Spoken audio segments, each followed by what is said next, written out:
The cyberspace is home to billions of people and is the right platform you need to grow your business. The Center for Innovation and Technology is offering you a golden opportunity to speak directly to your market at an affordable price. We also offer media training workshops, live streaming, documentary production, and events management. Get in touch with us today on the following numbers: +263 867 711 0290 or 0718 100 235. Don't forget to subscribe to our social media platforms. Like our Facebook page, Center for Innovation and Technology. Follow us on Twitter @SiteZW. And you can also check out our website www.site.org.zw. You can also visit our offices at 45 Moffat Avenue, Hillside, Blaauw. Take advantage of this opportunity to expand your business.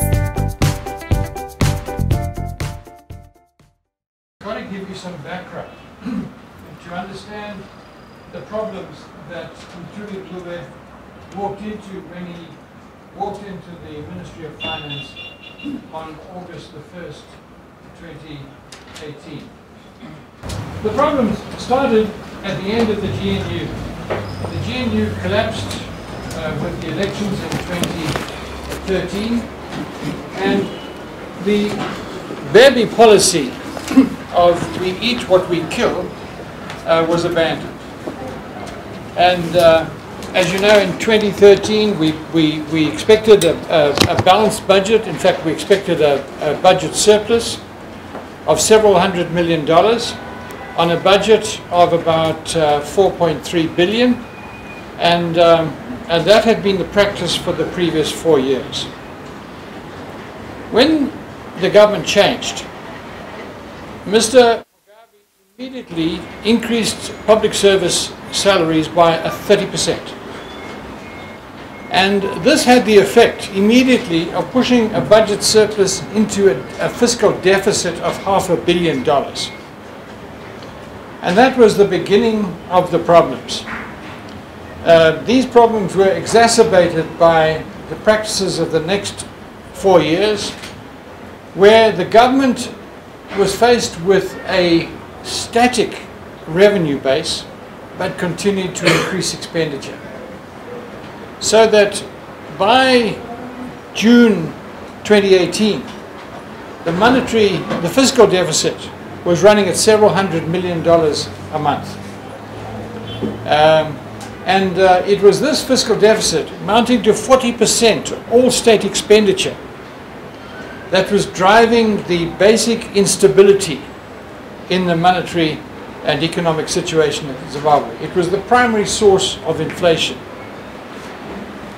Now, unlike the period under Gideon Gono, when the Reserve Bank simply printed money to cover a fiscal deficit in massive quantities, we face this time a more subtle process, because the government simply printed money with their computers. If they had a bill, they simply sent you a transfer in the bank. And the transfer in the bank said this was US dollars. In fact, it was air. It didn't exist. It was a fabrication. And by June 2018, they were fabricating money on a vast scale, with the consequence that we started this period of time with domestic debt of about 3 billion, comparatively modest. We had about $3 billion in the bank, and we ended this period in June 2018, when we had about $23 billion of debt, domestic debt, expressed in RTGS dollars. RTGS means real-time gross transfer system. It is the system, it is the economic platform, the electronic platform that all banks in Zimbabwe use for interbank transfers. So when you get a deposit into your account from a client or from the government or from your employer, that's RTGS dollars, electronic dollars. And as a consequence of this build-up in debt, the whole basis of the Zimbabwean economy was under threat. Now, it is amazing that this economy held that value of 1-to-1 pretty much up to June. In June, we were trading at about 1.4 to 1, more or less. In fact, in June 2018, I walked into my bank here in Bulawayo, and I drew $100 from my bank account, and it was debited to my RTGS account on 1-to-1 basis. And that was the last I was able to do that. Because the next thing that happened was Mthuli Mncube walked into his office and he asked to see the accounts. And the first thing that he saw was that the Reserve Bank had an overdraft of $3 billion. Now the constitutional limit on the Reserve Bank overdraft is $700 million. So the Reserve Bank was holding 4 times the legal limit on the overdraft. And the overdraft was government's overdraft. This was Mthuli, this was Manguja printing money for government, covered government deficit. And that not only completely illegal, it wasn't disclosed to Parliament. And therefore the government was violating the Constitution, they were violating the law, the government of the Reserve Bank was committing a cardinal sin. If that happened in Germany, the Minister of Finance and the head of the German Bundesbank would be fired. Here, I don't think anything happened except that people said, my, what a mess. In addition to that, there were about $10 billion of other forms of government debt. Treasury bills, debentures, all sorts of different forms. And most of this had never been reported to Parliament. So again, the bulk of that, and remember, before the minister can borrow any money, he's supposed to ask Parliament for approval. And there's supposed to be a limit on the annual borrowings of government. That was provided for in the 2013 Constitution. And so the Ministry of Finance and the Reserve Bank governor were in fact violating the Constitution on a massive scale. I was in the Public Accounts Committee and the Finance Committee of Parliament, and I can tell you right now that none of this was ever disclosed to us in Parliament. When Mthuli discovered this, he made a statement to the country that this was the fiscal situation he found. Government was essentially bankrupt. And this could not go on. And it was then that he stated to the country that this stuff in your bank account is not US dollars. Now, we probably all thought that was the case, but we were living in dreamland. And when he made that statement, you'll remember the panic. And the rate on the informal market rate on the RTGS dollar went from 1.4 to 7. Now, what did that mean? Manguja continued to stand at the door of the Reserve Bank of Zimbabwe and saying 1-to-1, 1-to-1, 1-to-1. When in fact, if I took 1,000 bond notes to the Reserve Bank and I presented them to the cashier and said, please give me 1,000 US dollars, he would look at me as if I was crazy. If he paid me 1,000 US dollars, you know what would happen? In about 3 minutes, there would be a queue outside the Reserve Bank going down First Street in Harare, right to the very end. Because all Zimbabweans would be queuing there to change their money from this rubbish to real money, which you can do something with. And so when that happened, it triggered a whole lot of changes in the economy. Because clearly this RTGS dollar, the bond note, was not convertible. Clearly, it was not the same. And then the situation occurred where it began to impact on import costs. Now, this is how the financial system works. We receive about $4.5 billion from exporters each year. That's gold, tobacco, diamonds, chrome, etc., etc. 4.5 billion. Another 3 billion comes from the diaspora. Now you might think that's a lot of money. It's not a lot of money. We have 5 million people in the diaspora, and every one of you in this room knows that if you have a problem at home, you're fine. I was at a funeral the other day in a village at Inyazuru outside Mutare, and there was an elderly gentleman there. He was phoning his cousin in New York, who was a merchant banker, and asking him for money for the funeral. Now that's an everyday occurrence. School fees, medical costs, everything, even food. You see the queues outside the money transfer agencies, that's diaspora remittances.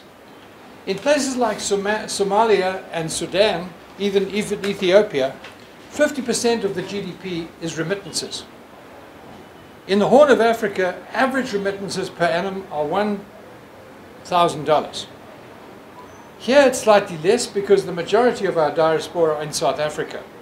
But nevertheless, it's my view that diaspora remittances are not less than $50 a month from each person in the diaspora. We have 5 million people abroad, therefore remittances are over 3 billion. It is the biggest single source of foreign exchange in Zimbabwe. And anybody who disputes that, all you have to do is go to any city in Zimbabwe and look at the informal sector housing. We are consuming 3 million tons of cement a year.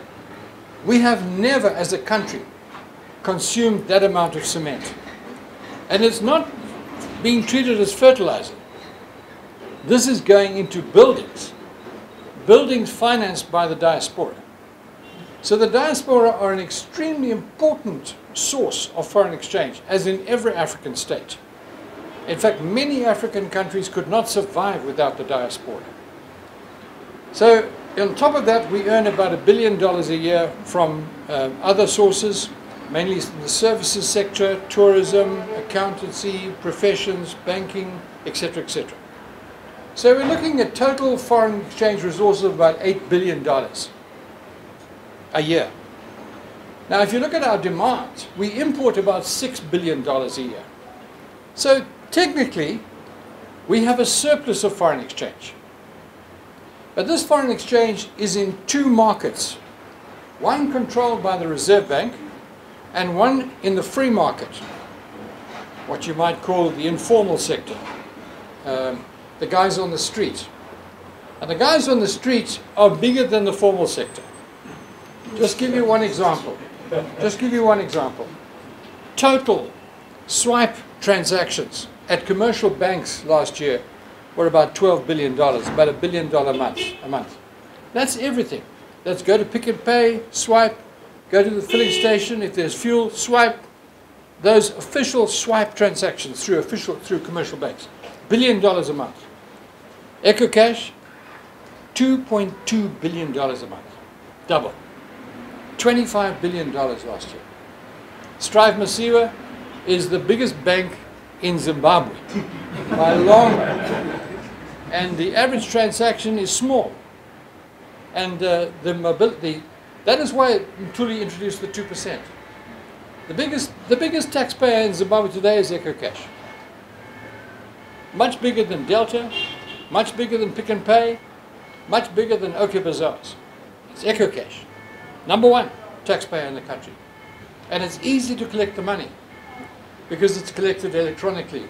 And it comes, you don't have any Zimra, you don't have any paperwork, you don't have to submit any forms, just send the money. You pay it. Okay? Brilliant taxation. So he inherits this, and the next thing you've got to know is that the $3 billion a year that is being swept by Manguja into the Reserve Bank's nostro from exporters' accounts. And this is like, I used to call it a gundwan in your pocket. It's something in your pocket that destroys value. During the Gono days, you know, you put your salary in here, but when you come to take it out of here, it's nothing. Because something between there and there is infinite. It's the same with Manguja. Okay? He eats money. He eats money. So he takes, so if you're an exporter, like let's say Zimplats, which is biggest export in the country, $800 million a year. That's about $60, $70 million a month. And Banguja goes into their bank account when they receive $10 million, he takes 70% to the Reserve Bank.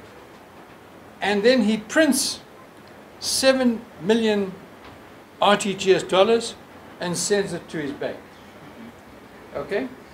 But from September onwards, the RTGS was worth nothing. But he was taking real money. Now, that created distortions in the economy. We went from paying $1 30 odd for fuel to less than 40 cents because Manguja was allocating the foreign exchange to the fuel importers at that price. And they were importing cheap fuel. So, if I am a transporter and I am traveling from Durban to Lubumbashi and my employer in Durban gives me $3,000 cash for my expenses on the way. That includes bribes at roadblocks. When he arrives at Byte Bridge, he takes $1,000 and he changes it in the market for bond. And he gets 3,500 bond or 4,000. I changed $10,000 last week on Monday. I got 4 to 1. I got 40,000 RTGS. So this is a real market, eh? It's not some fantasy. It's not something academic. It's not something in people's minds. He takes that money, 3,500 US bond. He drives into a filling station. He says, fill up. Filling up means 1,500 liters of fuel, which he buys at one RTGS $1.30. And the rest of his 2,000 he puts in his pocket and proceeds to Lubumbashi. As a result, our fuel doubled. We have 2,000 trucks a day transiting Zimbabwe. If each of those people pick up 1,000 liters in Harare, in Zimbabwe, at the border post, where's 1,000 liters? That's 2 million liters a day. It doubles our fuel consumption. Just the transit traffic, not anybody else. And you know, Zimbabweans, we are entrepreneurs. Eh? You give people the opportunity to make money like this, and everybody at the border post is making money. You drive in here, you fill up 200 liter drums, you drive across to Messina, you sell it, you bring the rand back, you change the rand, you go and buy some more, you make $2,000 a day. Easy, easy. So these distortions affected everything that they were importing. Pharmaceuticals, fuel, bread, cooking oil were cheap, cheapest in the region. And everybody recognized that. And as a result, the consumption ran away from our capacity to buy. With the result, fuel queues and queues for bread. So these distortions were created by this mountain of RTGS which existed in June 2018 and which fell on Mtuli's head when he opened the door to his office. Now, how to deal with that? How to deal with that? How to deal with the fiscal crisis? Because many of you are economists, eh? A 40% fiscal deficit is crazy. In Italy, what's the deficit? 6%? What's the deficit in Greece? 10%. And it's a crisis. Europe wants to expel Italy from the European Union because they're running a 6% deficit. Zimbabwe, 40%. It clearly could not continue. So, we then had the new minister, as soon as he recognizes the size of the problem, and look, this is a very clever guy. He's a very clever guy. I tell you, he's one of the sharpest minds I've ever met in my life. And he went in there, and he got a new permanent secretary, George, who's also a good banker, excellent man. He changed all the directors.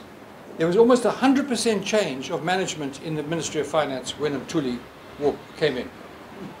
And the reason was that the previous management had been there for more than 20 years, including the permanent secretary.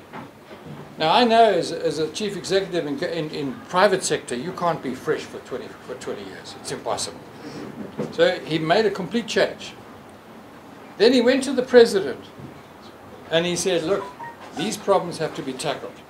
So the first thing he did was to fix the fiscal deficit. He raised that 2% tax on money changing, on transfers. And you've got to remember that we have about, in this economy here, this small little economy, the velocity of money here is about 10 to 15 billion dollars a month. That's $500 million a day. Okay? That is changing hands. You know, when you invest in a house, for example, and you go into Halstead's and you pay him $1,000 for roofing or something, or maybe for roof beams, that $1,000 becomes $4,000 within 48 hours in the GDP. Because it goes from here to the suppliers, to this one, to the salaries, and so on, and it multiplies. It multiplies. It's called the velocity of money. So in a small country like this, the velocity of money is huge. So you put a 1% tax on that, you're talking billions. 2% tax is more than double VAT. And VAT is 15% on everything you buy. So this tax was massive. It also is easy to collect. We don't have to ask you for money. We steal money from your pocket. Okay? It's wonderful. We have about 30 taxpayers. They send a transfer to the Ministry of Finance once a month on the 25th, and that's it. Stanbic Bank sends about $15 million a month to Mthuli. Mahara. For nothing. Okay, so it's easy, it's cheap. It was a brilliant move. And although he faced opposition, the president backed him on it. The next thing he did, he said, we have to give Zimbabweans control over the foreign exchange that they earn. So he gave you foreign exchange accounts. Do you remember? The Nostro accounts. At first, nobody trusted the government or the banks. I know I never opened a Nostro account until a couple of weeks ago. Okay? Because I wanted to keep my US in my pocket. Because I didn't trust those Skabengas. So I have a Nostro now, and I'm watching it every day. And you know what they did for my first deposit in US dollars? My bank sent it to the wrong account. They sent it to somebody else. I was ready to kill somebody. Anyway, that's what Mthuli did. He gave you Nostro accounts, which means now, if you receive foreign exchange from your cousin or your brother or your son or your daughter abroad, you can now bank it in the currency in which you're earning. And the bank can't touch that money. And the bank is obliged to give you that money on demand. I'll come to the cash crisis later on, because that's a different problem. So what he did then was to say, right, now I'm going to protect your personal hard currency. And I was talking this morning to one of the senior partners of Webler and Barry. And he said to me, we have a real problem, because we have people who sold their houses in US dollars, and they banked it in their bank accounts, and it's now RTGS. And it's eaten. And it's eaten. You know, and that's a big problem. That's a big problem. It was banked in US dollars in an RTGS account, and now it's eaten. So he did that. That's the second step in the reform process. And the next step he did was to take steps to ensure that people could feel secure about their balances and about the currencies in which they were held. And from September onwards, we have been running a budget surplus. The IMF could not believe what he did. The other side of what he did, apart from increasing the taxes, was to impose strict control on government ministries. So today, no permanent secretary can spend more than his budget. If he spends money for which he has not been allocated resources, he is fired. He is fired immediately because he's the accounting officer for the ministry. So you'll hear civil servants today saying, we cannot do that today because I don't have the budget. I don't have the money to do it. In the old days, they incurred expenditure, they incurred liabilities, and they just sent the liabilities to the Treasury or the Governor of the Reserve Bank. And they paid them with this funny imaginary money, monopoly money. So he stopped that, with the result that the government has now gone into a fiscal surplus, and we've been running a fiscal surplus now for 7 months. And I want to tell you, the IMF were most impressed. So today we have a fiscal surplus of several $100 million for the first time. In December we paid the bonuses, no borrowing. We paid them with cash, no borrowing. This is a major, major achievement. And any economist who's watching this economy closely would see that there's more stability. In fact, for the last 5 months, M3, money supply, has not grown. So you would have seen during the period 5 years after 2013, money in the bank rose sharply, just like this, because of this printing of money. Now they've remained static now for 5 months, which means actually now today we have a shortage of RTGS dollars. So what remains now? What remains now is to put the monetary situation into order. Now, as you know, the Reserve Bank Governor is responsible for monetary policy. So the first thing that happened in the reform program was the introduction in one sentence in the monetary policy statement in December 2018. Many people didn't even see it, where Mthuli forced Manguja to put a statement in the monetary policy statement that he made in December that he is going to appoint a monetary policy committee to take charge of money supply and the money situation, cash situation. And the reason for that was Manguja did not want to let go of this, because this is where his power and influence is. If you take that away from him, what is he? He's a supervisor of banks. Okay? That's all he is. But with $3 billion a year going through his account, he controls the distribution of that. So, when the Minister of Finance wants to buy new motor cars, he goes to the Reserve Bank Governor and he says, I want, just appointed a new cabinet, we want 2 cars each, that's $300 each minister, 22 ministers, so that's whatever it is, $70 million. Please can I have that in foreign exchange? And the minute the governor gives him that money in foreign, it's only cost him $1, RTGS. And the RTGS dollar is air. He printed it on his computer. So in fact, those cars are free. Do you understand that? Those cars are free. They've cost nothing. Government didn't use their taxes. They used the foreign exchange flows. The people who paid for those cars were the exporters. Those are the people who paid for those cars. So when the president wants to hire a Dreamliner to fly to Russia, costing $75,000 a day, he goes to the Reserve Bank. The Reserve Bank gives him the money US because that US in the Reserve Bank is free. It's free. It's not free, of course, because he has to take that fuel out of the fuel account. He has money out of the fuel account. He has to take it out of pharmaceuticals. He has to take it out of bread. He has to take it out of cooking oil. So we can't import cooking oil. So you're short of cooking oil. Next week we won't be able to buy bread here, they tell me, because there's got no flour. And that is the reason. Okay?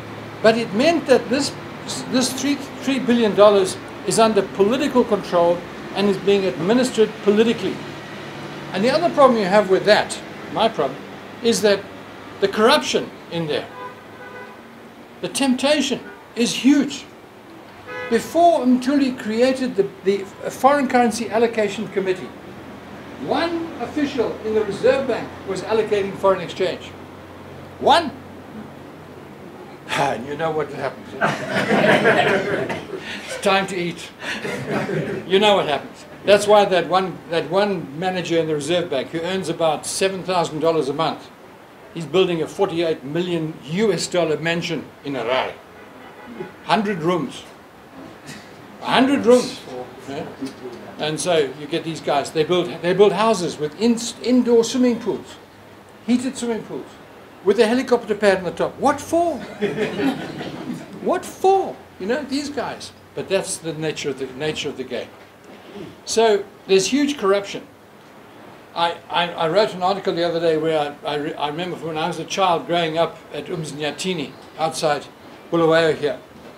I grew up in a rural area, and one of my jobs was to shoot baboons in the crops. We were growing maize and so on for feeding cattle.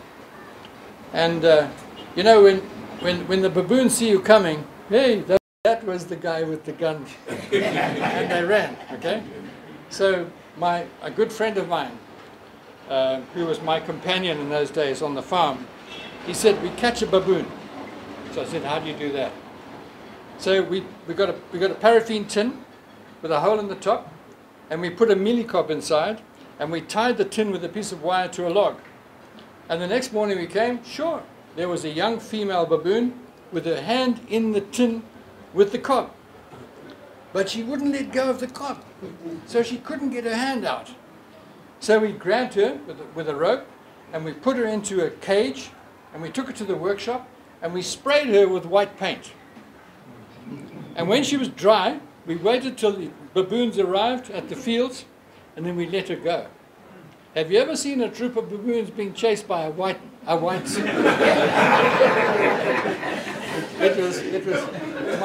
my companion. I can tell you, his name was Mlochwa. Mlochwa nearly died laughing. I tell you, he nearly died laughing. That is the problem with the Reserve Bank. They've got their hand inside the tin with a mealie cob, and they won't let go. That is why it took 5 weeks of fighting between Manguja and Ndebele to get the monetary policy statement. What were they fighting about? They were fighting about the mealies in the tin. Because Ndebele was saying, you let go. That money does not belong to you. It belongs to the gold miners. It belongs to the tobacco guys. What's going to happen when they open the tobacco auctions in Harare in a couple of weeks' time? There is going to be war. Because they're taking 80% of their foreign exchange and giving them RTGS. It's like giving them toilet paper for real food. There's going to be war. Already, the gold producers are simply saying, you know how much gold was delivered by the small scale miners last month in Harare? 20 kgs. 20 kgs from the whole country. Because those guys know the value of the product. They're not going to sell it to the Reserve Bank for nothing. So the background to this was a fight over this $3 billion. Eventually, the president stepped into the ring and said, hey, you two, stop fighting. Let's make a decision. That was last Thursday, 2 weeks ago. And the president said to these two guys, this is what we're going to do. We're going to let Manguja keep his $3 billion, but we're going to make him pay for it at a market rate. And you and Ndebele are going to get your floated currency because you've got to have price discovery. So that was the result. It was a compromise after 5 weeks of fighting. And the fight is not over. I'm not sure whether Manguja will have his contract renewed tomorrow. His contract comes to an end tomorrow. And I'm not sure he'll be renewed. And if it's not renewed, you know that the baboon with his hand in the thing has had his hand cut off. Okay. So the situation with monetary policy this year, it was a very important statement. And what they did was that they have floated the currency. So it means in terms of our national economy, we're trading on the open market around about $5.5 billion. And this is traded every day. And I said the other day to an accountants conference in Harare that the bond note is the strongest currency in the region. There were 600 accountants in the room, and you could hear the laughter in First Street. But I said to them, I'm not making a joke. The bond note is worth 4 to 1. What's the rand? 12, 13? I'm told you can get 4 rand for one bond here on the street in Bulawayo. 4 rand for one bond. It's the strongest currency in SADC. And that is not mahara. That is not nonsense. That is real, because I can get as much foreign exchange as I like if I'm prepared to pay that price. The market is clearing at that price. I can tell you, when I wanted to sell some foreign exchange a week ago, I struggled to find someone with the money. They all wanted to buy it, they agreed the price, but they didn't have the money to buy it. And that's a different problem. So Mtuli has floated that on. I don't know what, today I think the black market rate, can I call it the black market rate? Most of you guys are informal traders anyway. Is it a white market rate? I don't know. Anyway, the informal sector, today the price was 4.2. Now, the problem with that is that the 2.5, which Manguja says he's going to be buying. So you look at the price today at the Reserve Bank for gold. He's taken the international price in US dollars and he's converted it at 2.5, which means the gold producers are getting $28 effectively for a product that's worth $52 a gram.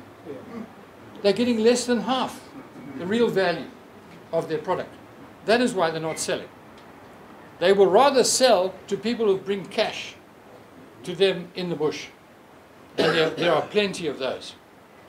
So I'm afraid this debate on the currency issue is not over.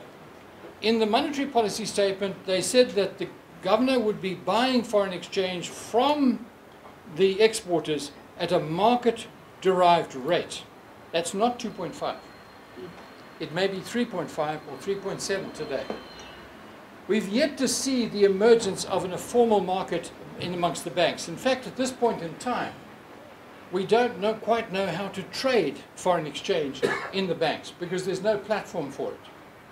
I know that last week on Friday, there were intense debates in Harare, in the Ministry of Finance, about giving banks instructions on how they were to trade, because what we want is a genuine free market price.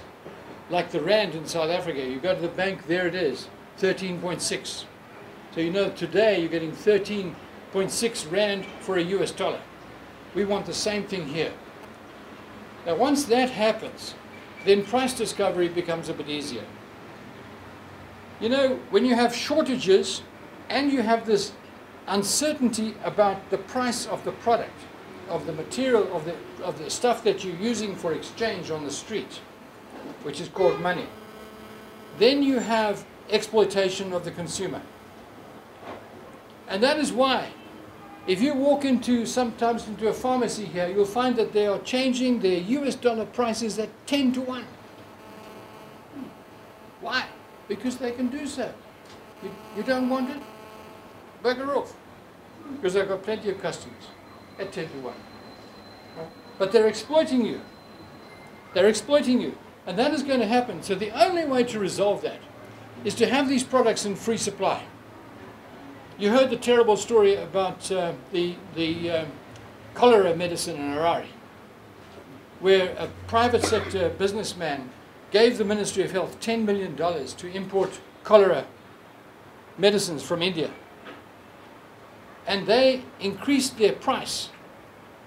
The officials, Ministry of Health officials, increased the price by 10 times. Now, that sort of thing is going on all over the place. And people are making money. And the only way to attack that is competition. Just have a look at what happened in this town with the introduction of the Zupka buses. The taxi operators were charging $2 for a ride. Eh? When the buses arrived, what happened? Half. It's called competition. It is the only way to curb the avariceness and the greed in the private sector. Okay? So what Mthuli wants is an open, free market. And I believe that if Mthuli had been allowed to take that $3 billion a year away from the Reserve Bank, because I don't think the Reserve Bank should be in the allocation business at all, and had been able to put that on the local market, I think the rate would have gone down much further. The rate would have gone down to 2.5. Because suddenly we are trading $8 billion in a $6 billion market. And if you think that that is nonsense, why do we have a surplus of foreign exchange in our accounts today of $700 million? It is 20 years since we had surplus foreign exchange in Zimbabwe. We have 2 months import cover. Where does it come from? It's this wretched economy of ours. And I tell you, the people who are most shocked are the IMF. Mthuli is in Washington today talking to the IMF. And the IMF think he's a witch doctor. Because, you know, he does these things and suddenly, you know, we have a deficit of 40%. 6 weeks, we have a surplus. How? How do you do that? We have a foreign currency shortage, we have shortages of everything, suddenly we have $700 million in the bank. And you know, Mthuli went to the IMF with a check from the Ministry of Finance and paid them the arrears 3 weeks ago. He paid them. He said, you guys have been sugaring us for years, here's your bloody money. and that came from our own resources. So you must not think that we are not making progress. We are making progress. And I think if Mthuli tells me personally that the president is backing him all the way. And I think if Mthuli is allowed to complete this process of reform, I think, and I've said this publicly in many, many forums, I said by the middle of this year, we're in a different country. One of the things that will happen now is that inflation is going to come down. What happened was with the RTGS dollar, we had this mountain of RTGS dollars, $23 billion RTGS. And it's like a dam wall. You've seen that pictures in Brazil when that dam wall broke. Right, that's what happened to us. We had this big dam wall, and behind it we had $23 billion of RTGS money. And what Mthuli did with that statement, that one statement, that the stuff over there is not US dollars, was to put a hole in the wall.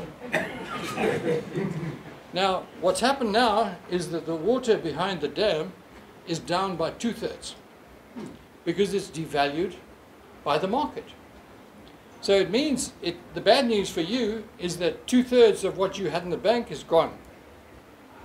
Okay? This time it wasn't 100% like Gono, it was just 2/3. But it's gone, and it will not be coming back. But the good thing about it is that at least now we have stability, fiscal and monetary stability. And I think that the Zimbabwean economy, the next thing we've got to do is restore the value of exports. I published an article this week, which maybe is in the paper, I don't know, on corruption in the fuel industry.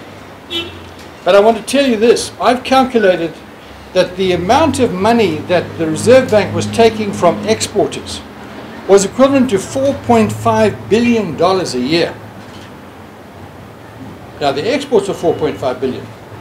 So the Reserve Bank was stealing from every exporter 50% of the value of their exporters. Now you can't take 50% of the value of exporters away from an exporter and expect him to survive. Hey? You can't. He will die. And already we had Rio Tinto say they were closing their mines. Afrashine closing ferrochrome exports. And that would have become a pandemic if this statement had not happened. At least now we've restored sort of 90% of value, because now the exporter will get much more significant RTGS payments. But that is not the solution. The solution is to have a free market environment here for foreign exchange.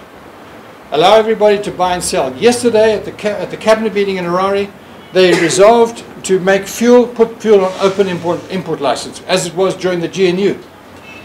So I had lunch today with the contractor here in town. who yesterday ran out of fuel, and all his plants and operators were closed down yesterday. And you've seen the near riots in town here. And I said to him, well, as a result of the decision yesterday in the cabinet, you can now ask one of these fuel traders to bring you in a truckload of fuel for yourself. He has foreign exchange in his Nostro account. So he's now going to go this afternoon. And you know what price fuel is at the port? At Maputo, Beira? 43 cents a litre. 43 cents a litre. So you can buy fuel there, you can bring it into the country, and you'll still have fuel here for less than $1 a litre, even after you've paid the tax. So that was a cabinet decision yesterday. And that deals to some extent with the corrupt cartel that has been controlling the fuel industry. So you must not look at the MPS, the Monetary Policy Statement, as a statement in isolation, but as part of the overall program of reform which is currently underway in the country. And this reform program, I think, will lead to a sharp reduction in inflation in the second half of this year. I'm forecasting 5% a month instead of 56% a month 56% last month. And the reason for that is we've devalued what's behind the wall, so we can handle what's left. Okay, we can handle that. And the other thing too is if you give our exporters full value on their export earnings, they are going to invest. I had lunch the other day with the financial director of Anglo American, third largest mining company in the world. They used to control 40% of the Zimbabwean economy. They only have one asset left in the country. That's Anglo Platinum in the Midlands. I think it's called Unki. He told me they've invested $500 million. I said to him, what will you do if you start getting full value for your exports? He said, we'll double our investment immediately. And many exporters will do exactly the same. And there's no shortage of money for that kind of expansion because it's export driven. Zimplat's average cost of borrowings for Zimplat's is 3% per annum. If you get money at 3%, you can do anything. You can't do that at 20% per month. Chambadzo. And we are close to Chambadzo with our commercial banks. Believe me, you borrow money from our commercial banks, you're in trouble. You're in trouble. Right, gee, it's not an academic presentation. I don't know whether there are many academics here, but for me, that's the monetary policy. I support it 100%. I think the Manguja problem, the Gono problem, still has to be resolved, and the main problem there is how many people are eating from the trough, including some big chefs. And but I believe that with the support of the President, I think that Mtuli will be able to deal with that later on this year, and we'll be in a new country by December. From that presentation, I'm judging from the faces in the room who are all itching to ask some questions, right? Eddie, in your view, what do you think should be done to have a situation whereby we agree to disagree without being disagreeable? I'm talking about the ruling party and the opposition. Now, if I recall well, Ndebele gave a very nasty comment about this reform. My question now is, what is his motive? Is he agreeing to disagree without being disagreeable, or he has got another agenda? I'm not raising a political comment here, but as a person, I'm saying, which direction are we moving as a nation? Because as long as we don't pursue that direction, I don't think we are going to succeed. The simplest thing that I would like you to unpack is the issue of food. I don't believe, I'm not an economist, I'm a doctor in a different field, but I don't believe that we can develop an economy by increasing taxes. What I think is that I think we should be focusing on putting money into the pockets of the people. How long what is the time frame? Because you sound so optimistic, but what is the time frame for any ordinary person on the street to be able to survive, live happily with the families and be able to support their families? I just wanted to unpack that. I'm a 20-year veteran of the MDC. I joined the MDC when it was formed in 1999. Morgan Tsvangirai was one of my best friends, and we were very, very close and so on. And I don't want to criticize my colleagues, but I just want to say one thing. Mnangagwa won the last election by 300,000 votes. And he didn't manipulate the count. In the past, 2002, Morgan beat Mugabe by 400,000 votes. But the South Africans allowed ZANU-PF to manipulate the count so that he was denied the presidency. That's true. The South African judges who came up to investigate said that was the situation, and that report has never been released. 2008, Morgan won 54% of the vote, Mugabe 27%. That's true. It's not fiction. It's also true that Mnangagwa beat Chamisa by 300,000 votes. Had he lost the first vote by less than 50%, in the runoff, Chamisa would have beaten Mnangagwa by a wide margin because Chamisa's support was climbing. So he was very lucky to survive. It was a gamble, but he survived. But he's president. And I said to Chamisa, if you want to make a contribution, and to Biti and his colleagues, if you want to make a contribution to Zimbabwe, a positive contribution, accept that you are the opposition. How can you claim, if you lost 1,500 out of 2,000 councillor seats, 1,500 went to ZANU, 500 went to MDC, how can you claim to have won the presidency? It's not possible. If ZANU wins 70% or 65, 70% of the members of parliament and you get 32%, how can you expect to win the presidency? Even Boramasango, on a massive scale, it's not going to happen. So I said, you should accept this as you're now the opposition. And I said to him, just imagine if you walked into the stadium with the president, hand in hand at the inauguration. Just imagine the impact. 29 African heads of state there. Hey, just imagine the impact. 60,000 people. I was there.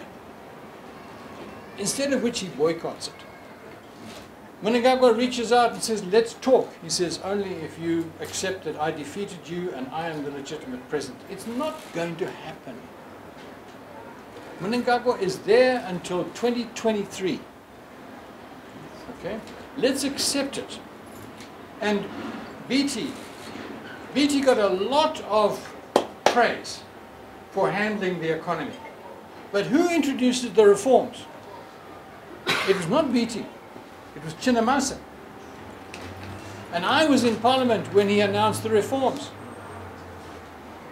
And all BT did in the next 5 years was to maintain the policy strategies that were introduced by ZANU before he took power as Minister of Finance.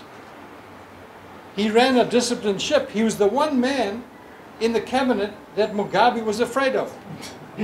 BT. He's a fine intellectual. Eh? He's a tough guy. He's not someone you want to come up against in an alley or in a courtroom.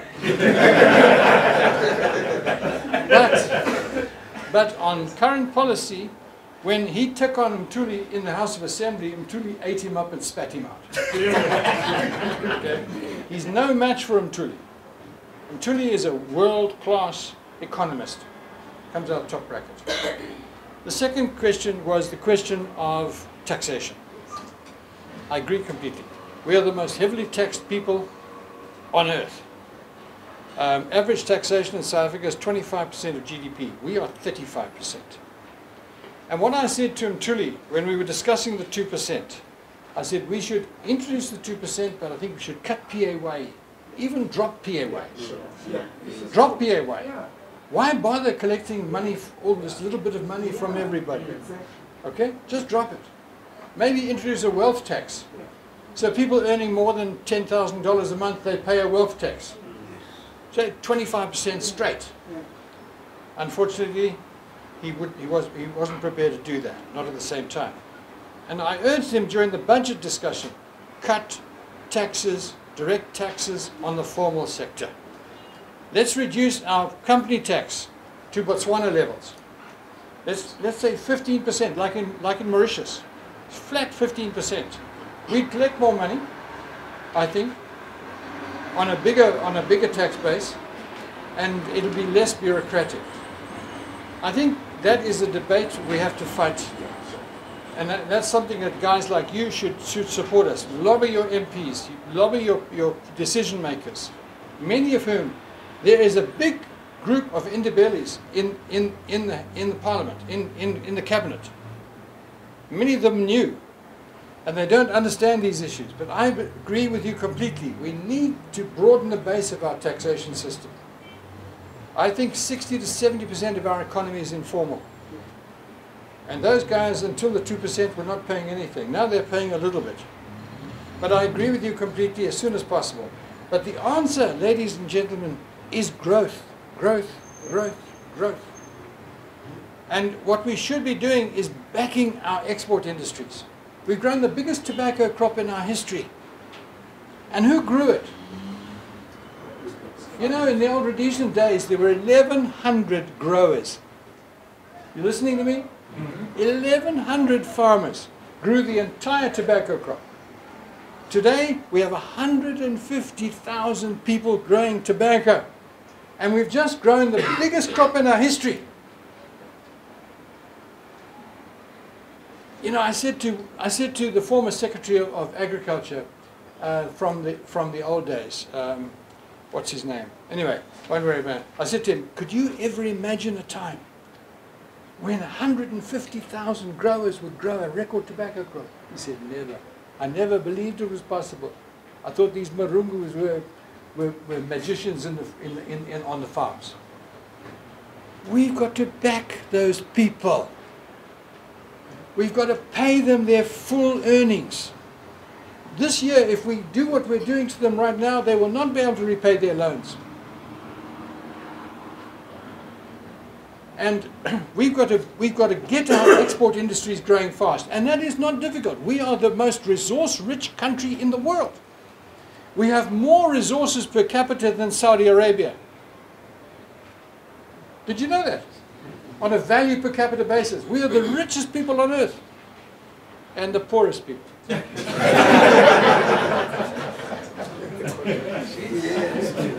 Unlock the giant. Unlock the giant. You know, and if we do that, then our demands, education for example, we mustn't cut back on education. The object must be to give every Zimbabwean child a decent education. We need access for all for health, but that costs money. And only in a growing economy, the problem with Mugabe was he expanded the social sector enormously in the first 10 years of independence, but he didn't grow the economy. The Chinese know how to do it. The first thing you do is infrastructure. That follows with development. And the Chinese have not raised living standards from nothing. They have built up their economy. And that's why, you know, China, you take 1975, China was poorer than Zimbabwe is today. Now it's the third richest country in the world, second richest country in the world. More than 1 billion Chinese have been lifted out of poverty. Do you think that's possible here? Of course it's possible here. Of course it's possible here. We are hard-working people. You speak to any industrialist here. I have a friend in Johannesburg who's relocating from Johannesburg to Bulawayo right as we speak now with his factory. His entire factory, all his work. Why? Because his workers are Zimbabwean. And he says, if this is Zimbabwe, I want to be in Bulawayo. That's a true story. He's moving his factory to the industrial sites here. And he's going to be manufacturing valves for the international market here. And his workers are Zimbabwean. And he's moving here because of our human capital. That's the potential. At the back here, we had a question. What was it about? I'm getting lost here. I'm getting so enthusiastic about this. What? Inflation. Yeah, inflation. That's a very important point. Our guys here maintain inflation by collecting a basket of goods. Okay, it's quite wide. The American professor in the United States, who calculates the 258%, he works on various other indicators, including the old mutual rate. You know what the old mutual rate is? Old Mutual is a company in Southern Africa which is quoted on the Zimbabwe stock market, but it's also quoted in London and South Africa. So if you buy Old Mutual shares in Harare, you can sell the shares in London. So people who are here with money, big money, enough money, go onto the market here and they buy Old Mutual shares and they take them to London or to South Africa and they sell them. And because of that, you pay $7 a share here for a $2 or a $3 share. So this guy takes what he calls the old mutual rate and he computes a theoretical inflation rate. But it's based on money. But of course, the old mutual rate is it's a very narrow market, it's a very small market. If a guy's stuck here with $10 million, what does he do with it? He takes it to the stock market, he buys 10 million US dollars worth, 10 million RTGS dollars worth of old bond, and but as a result the market grows, so it's very volatile.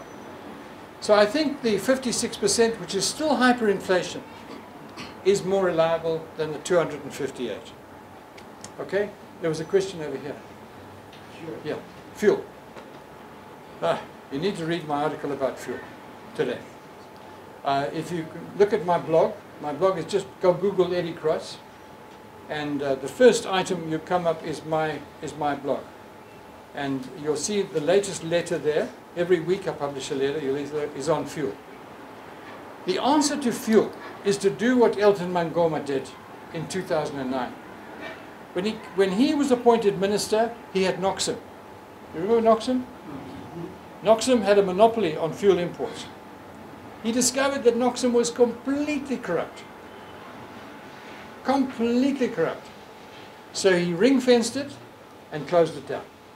And he took the debts of Noxum, which were substantial, they owed money all over the world, and he put it into a special fund which we've been paying for 6 cents a litre since that time, 2009, liquidating that liability. Then what did he do? He divided Noxum into two companies, Petrotrade for retail distribution and NOIC for infrastructure.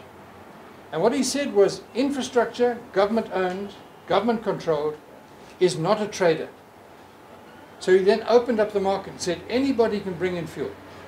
We had no exchange control, we had no price control. So he said if you have got money, if you've got money, you bring fuel. So what they did was they brought fuel.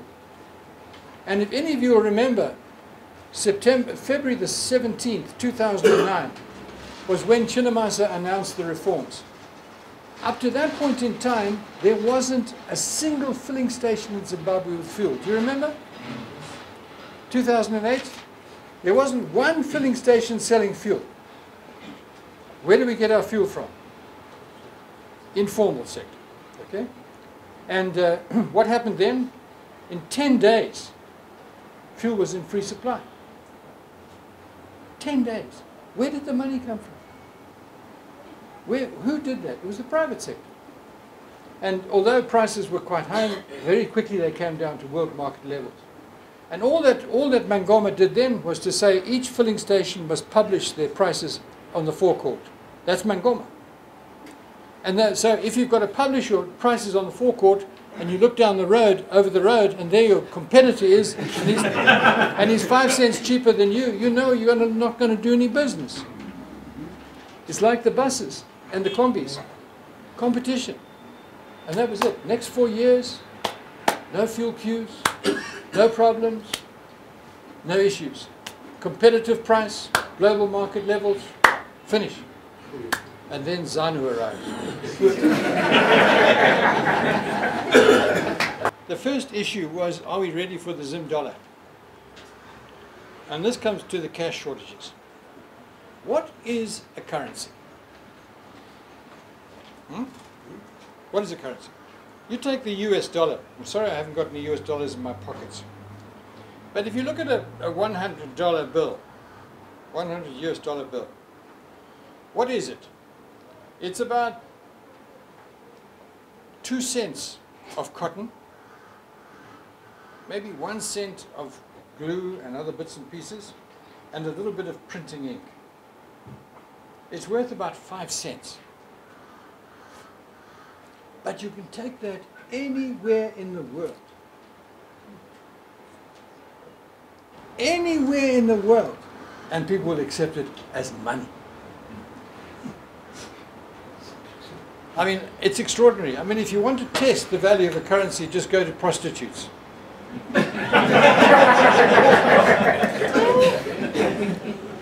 You know, and ask your prostitute, what kind of currency would you like? You can Bangkok, it'll be US dollars. It won't be baht, it'll be US dollars. And 73% of all the cash in the world is US dollars. So when Zimbabwe dollarized, you've got to understand we had to buy our dollars because we can't print them here. We might try. But if we do print US dollars, there will be a military invasion. The American army will be here in 5 minutes and will shoot the Minister of Finance and the Governor of the Reserve Bank. What do we do? How do we get US dollars? They don't grow on trees.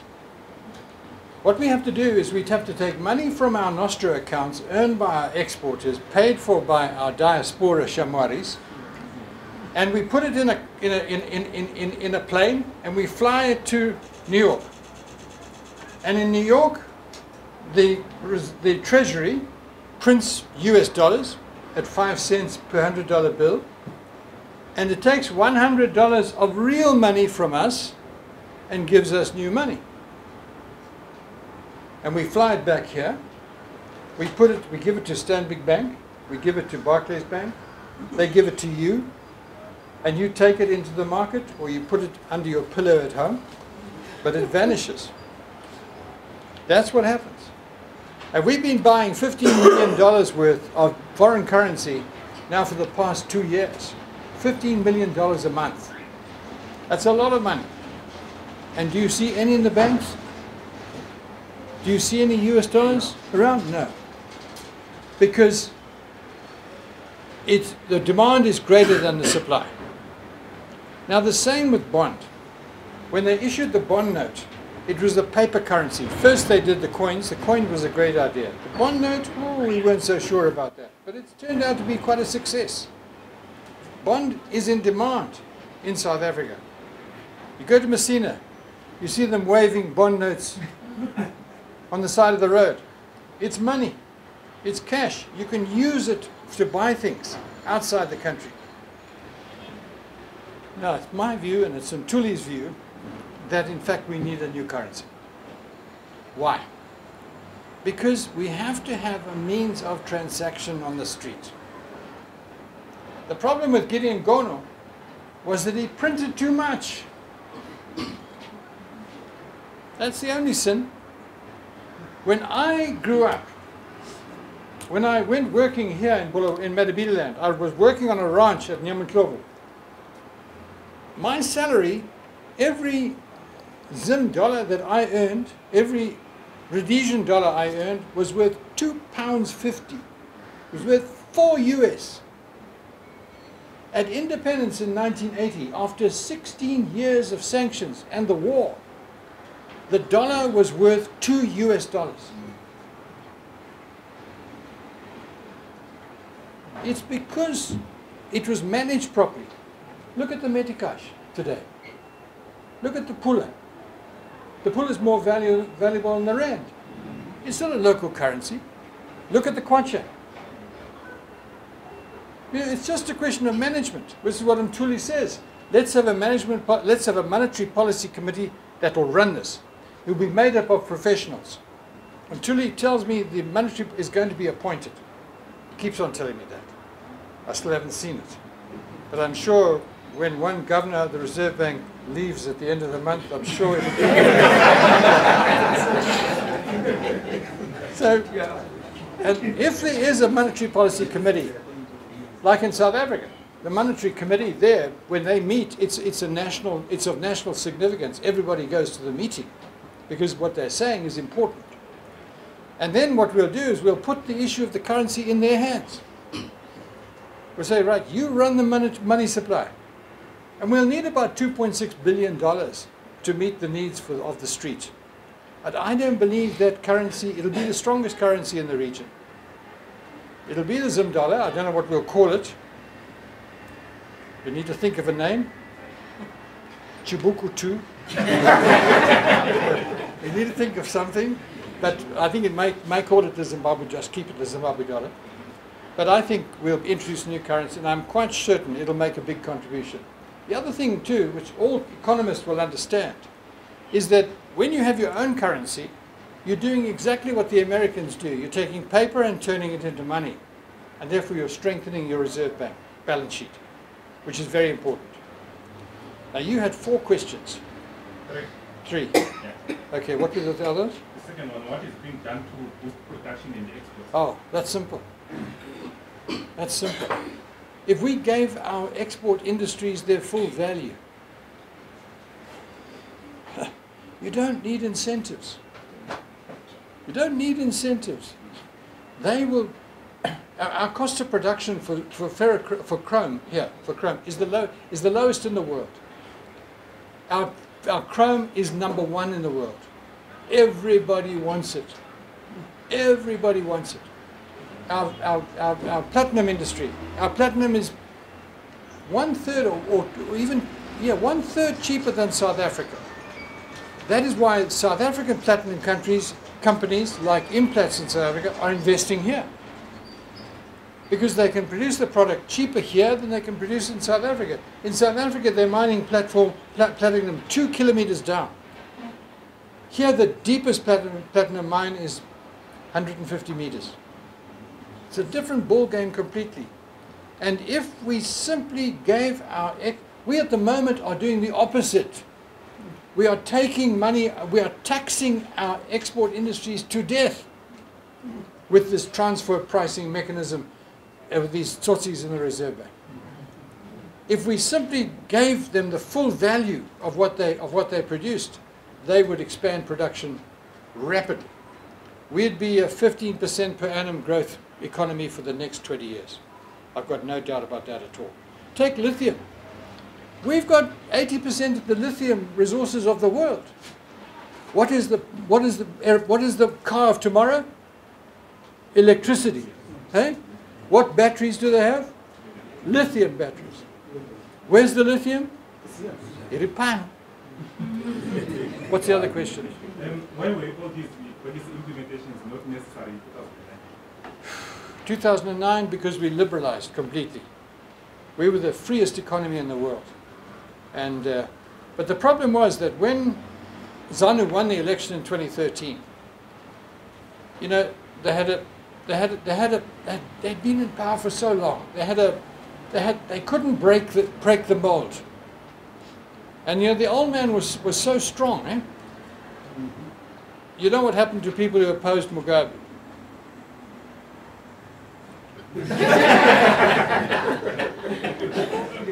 Yeah, he was a tough guy. Eh? People were very afraid of him. Even his cabinet ministers. I have been at State House where I've seen a cabinet minister come in to see Mugabe on his knees.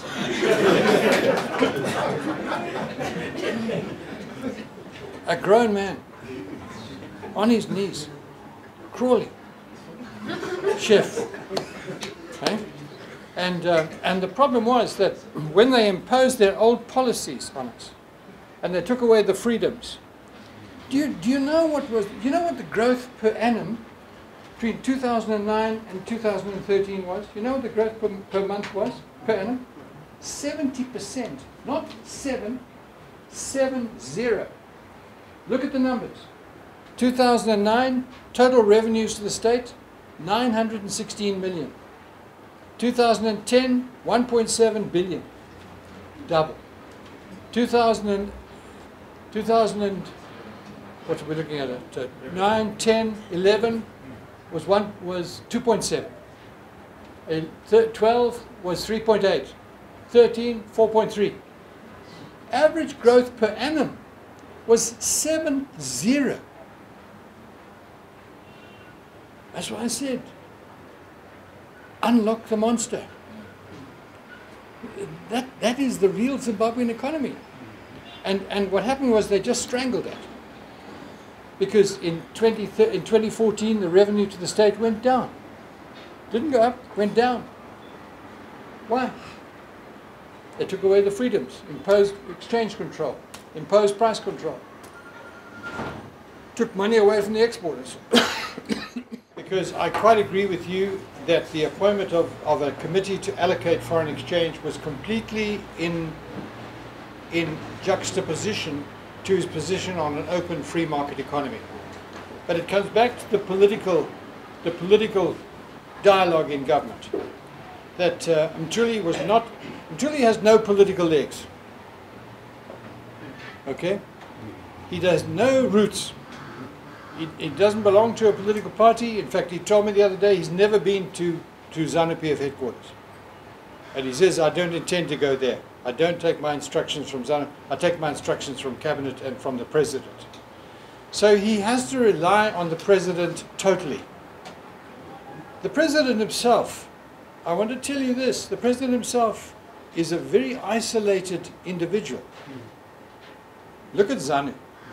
If you take Joyce, if you take the G40, you take Mugabe, you take Grace, what are you left with? A village in Shurugwi?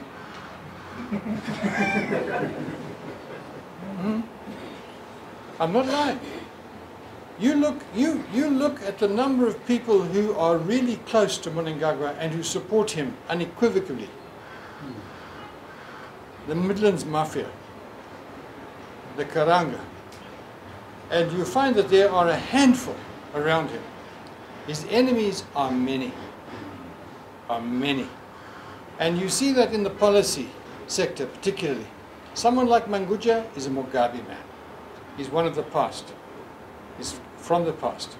Okay? And many of his ideas are in complete, and Mtuli has not been able to handle that. Because that's a political issue. He has to rely on that. That's why the president has stepped into the ring 2 weeks ago and say, right, this argument stops here. What's your argument? What's your argument? Right, this is what we're going to do. Cabinet on Tuesday, announce it on Wednesday. Finish. But the president had to do that. Mtuli wasn't. Mtuli didn't want that. Mtuli was fighting Manguju for an open, free economy. Okay? He's quite right. The bond will be gone in June. We'll demonetize the bond in June. I'm quite sure of that. You'll have to bank it, and then we'll burn it. And we're going to then introduce a proper currency. In fact, Mtuli will be in China shortly, Hong Kong or China, and he'll be negotiating to print a new currency. And we'll bring the new currency here and we'll issue it properly. And it'll then be a proper currency, properly controlled by a professional committee, independent of the Reserve Bank governor and independent of the Minister of Finance. That's crucial. That's exactly what happens in South Africa. That is why in America, for example, when Trump wanted, when the head of the American Central Bank stood up and said, I'm raising interest rates, Trump said no. Trump threatened to fire him. He couldn't fire him because he's independent. He told the President of the United States to go to hell. That's where we need to be. Because so long as politicians control these things, they act in their own interests. So I think that Mtuli was quite right. Where he was wrong was when he said right at the beginning, let's go for the rand. He misunderstood that. The rand is not an option. This rand monetary area won't accept us. And we would destabilize the rand. Yes. The South African Reserve Bank doesn't want Zimbabwe anywhere near us. Okay? We're like a polecat. That might change if we are consistent in our policies, if we really do keep to this track. But I'm telling you, Mtuli this week is in Washington. He's negotiating with the IMF to get a new staff monitor program, which is the beginning of re-engagement. It's where we were with BT in 2010. And all of that deal went to, that was the Lima agreement, that all collapsed following the, basically, delinquency of the latter years of the Mugabe regime. Now he's back there. I'm quite certain he's going to get it. And I'm quite certain that we'll be on a new track. When the annual meetings are held, it'll be announced there. But I don't think there's anything inconsistent in what he's doing. I think the inconsistency comes from the political situation in which he finds himself. If he didn't have the support of the president, if I was him, I would go back to Geneva. The big thing that hasn't been done so far is the revision of salaries.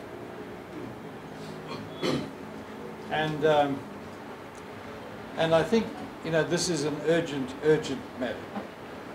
What the President and Mtuli said was, we're in for a period of austerity, but this will lead to stability and then it'll lead to growth. And I think they are right. That order: austerity, stability, growth. We have to adjust salaries, and we have to adjust them now. Now. And I think that the longer we delay, the more pressures there are going to be on the state and on employers. I believe the majority of employers have already implemented increases in the private sector. If they hadn't, they're delinquent, because their people can't survive on their old salaries. They have to adjust salaries. It also has to be gradual. I think, for example, we could increase salaries in the public sector by 25% now without affecting the fiscal deficit. And I think that is what we should be doing. And the sooner we get on with it. One of the things that I am concerned about is the adjustment of salaries, because after the 2009 dollarization, we had huge discrepancies. Some people were overpaid, some people were underpaid. The conversion rates for salaries were different and so on. There was no guidelines. It was shambolic. So in Harare, for example, a street sweeper gets $470 a month. A municipal policeman gets $1,100 US a month. Whereas a ZRP patrol officer gets $370. So why the difference? The difference was that the municipality of Harare were able to convert their salaries at a different rate to those of the rest of the country. Those discrepancies, those problems have to be resolved. The other problem we have, which I think is urgent, is the plight of our professionals in the public service. You can't pay a doctor $700 a month, even if Chiwenga says he's not a professional. Okay, it's just not. It's not justified. It's not humane. It's not real. The guy's been at university for 10 years, and he comes out and he works in a government department, you know, and he gets $700 a month, and that's it. Please, you've got professionals in our midst. They are crucial. In the federal days, let me just tell you a bit of wisdom from the past. In the federal days, we had a man called Sir Cornelius Greenfield, who was the Minister of Finance for the federal government. Cornelius said, the rule of thumb for the public services should get 80% of the salary of their private sector counterparts. So, in the federal days, permanent secretaries were treated like chief executives in the private sector. A permanent secretary in the federal days bought a nice house, he had a nice motor car, he went on holiday every year, his children went to private schools. Today, look at our headmasters, our headmistresses.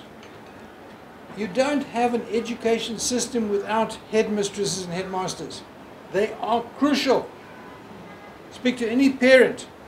It is the headmaster, it is the head teacher who makes or breaks a school. And you see these people, I see these people. I give them lifts in rural areas. They've got shoes with holes in the floor, in the bottom. Their shirts they're torn shirts. Their suits are worn on the elbows. They look like peasants because they're earning nothing. You know, and for me, those are the issues that have to be addressed first. Our minimum wages are probably too high. We have an average minimum wage of $250 US. That's what it was. In our region, it's 76. In the region, it's 76. In China, it's 32. $240 average minimum wage US is too much.